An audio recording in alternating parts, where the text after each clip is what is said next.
ஒரு அழகான காட்டில் பெரிய மரம் அருகே ஒரு சிறிய பெட்டிக்கடை இருந்தது.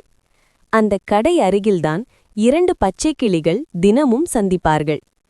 பழம் வாங்கி சாப்பிட்டு கிளையில் உட்கார்ந்து நீண்ட நேரம் பேசுவது அவைகளின் வழக்கம். ஒரு நாள் சிறிய விஷயத்துக்காக சண்டை ஏற்பட்டது.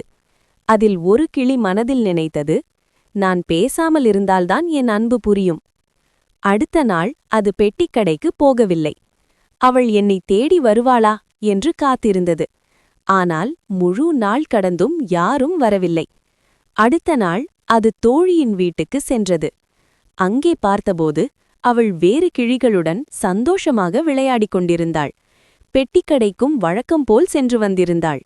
அதை பார்த்ததும் இதன் மனம் உடைந்தது. அப்போதுதான் அது உணர்ந்தது, அன்பை சோதிக்கக்கூடாது, மனதில் இருப்பதை நேராக சொல்ல வேண்டும்.